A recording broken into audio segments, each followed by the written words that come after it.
എപ്പോഴും വളരെ രസകരമായി സംസാരിക്കുന്ന ഗായിക റിമി ടോമിയാണ് ആരാധകർ കണ്ടിട്ടുള്ളത്. എത്ര വലിയ പ്രഗത്ഭരെയും തമാശ പറഞ്ഞു കയ്യിലെടുക്കാൻ റിമി ടോമിക്ക് സാധിച്ചിട്ടുണ്ട്. എന്നാൽ റിമിയുടെ മനസ്സ് വിഷമിപ്പിച്ച ചില സംഭവങ്ങൾ ഈ ഇൻഡസ്ട്രിയിൽ ഉണ്ടായിട്ടുമുണ്ട്. സംഗീത സംവിധായകൻ ശരത്തുമായി ഒരു ഘട്ടത്തിൽ റിമിക്ക് വലിയ അകൽച്ചയുണ്ടായിരുന്നു.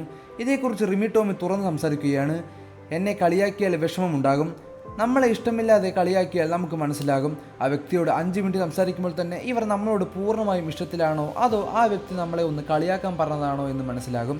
ഞാൻ ഒന്നും മുന്നിൽ ഉൾപ്പെടെ പറയുന്ന തമാശകൾ എല്ലാവരും ഒരു സെക്കൻഡിലാണ് എടുക്കുന്നത്. റിമി മനഃപൂർവ്വം താഴ്ത്തിക്കെട്ടാനും അപമാനിക്കാനും പറഞ്ഞില്ലെന്ന് ഇത്രയും നാൾ ഗസ്റ്റുകളിൽ ആരും പറഞ്ഞിട്ടില്ല. താനും ശരത്തും തമ്മിൽ പിണക്കമുണ്ടായിരിക്കുന്നത് റിമി ടോമി തുറന്നു പറഞ്ഞു. പിണക്കമുണ്ടെങ്കിലും പപ്പ മരിച്ച സമയത്ത് അദ്ദേഹം വന്ന് വിളിച്ചു. എനിക്ക് അദ്ദേഹത്തോട് ഒരു ദേഷ്യവുമില്ല.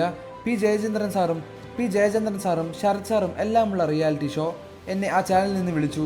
ഞാനും അതിൽ ജഡ്ജായിരുന്നു. എന്നാൽ എനിക്ക് പുള്ളിയുടെ അടുത്തു നിന്ന് ബുദ്ധിമുട്ട് തോന്നിയത് 4 ദിവസത്തെ ഷൂട്ടിംഗ് പോയിട്ട് ഞാൻ 2 ദിവസം കഴിഞ്ഞിറങ്ങി.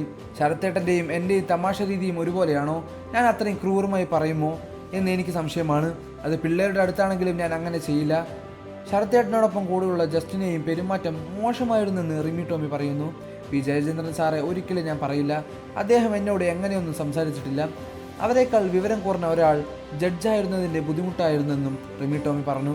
ശരത്തേട്ടനെക്കുറിച്ച് ഞാൻ മോശമായി പറഞ്ഞതല്ല. ഞങ്ങൾ തമ്മിൽ സംസാരിച്ച് തീർത്തിട്ടുണ്ടെങ്കിലും തനിക്ക് ഇങ്ങനെ മറ്റൊരു അനുഭവം ഉണ്ടായിട്ടില്ല. ഇങ്ങനെ മറ്റൊരാളിൽ നിന്ന് പോലും എനിക്ക് ഇങ്ങനെ ഒരു അനുഭവം നേരിടേണ്ടി വന്നിട്ടില്ല. ഒരുപാട് വിഷമിപ്പിച്ച ഒരു സമയമായിരുന്നു അത്. കാരണം എനിക്കെൻ്റെ ജീവിതത്തിൽ ആ ഒരു അനുഭവം ഇതുവരെ മറക്കാൻ സാധിച്ചിട്ടില്ല. കരിയറിൽ ഒരുപാട് വിവാദങ്ങളൊന്നും ഉണ്ടാകാതിരിക്കാൻ ശ്രദ്ധിക്കുന്ന ഒരു ഗായിക തന്നെയാണ് റിമി ടോമി. ഏറെക്കാലമായി അഭിമുഖങ്ങളിൽ പോലും റിമി ടോമി നൽകാറില്ല. മ്യൂസിക് ഷോകളും ടെലിവിഷൻ ഷോകളും എല്ലാം കരിയറിലെ തിരക്കുകളിലാണ് ഗായിക റിമി ടോമി. ഇപ്പോൾ നിരവധി റിയാലിറ്റി ഷോകളിലാണ് റിമി ടോമി ജഡ്ജായി എത്താറുള്ളത്. റിമിയുടെ സാന്നിധ്യം പല ഷോയുടെയും TPRക്ക് വരെ ഇന്ന് ആവശ്യഘടകം തന്നെയാണ്.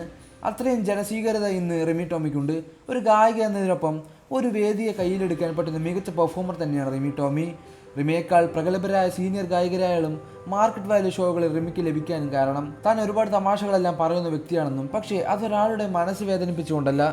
ഞാൻ അതെപ്പോൾ ശ്രദ്ധിക്കുന്ന ഒരു കാര്യം തന്നെയാണ്. ആരുടെയും മനസ്സിനെ കാരണം വിഷമിപ്പിക്കാതിരിക്കാൻ ഞാൻ എപ്പോഴും നോക്കാറുണ്ട്.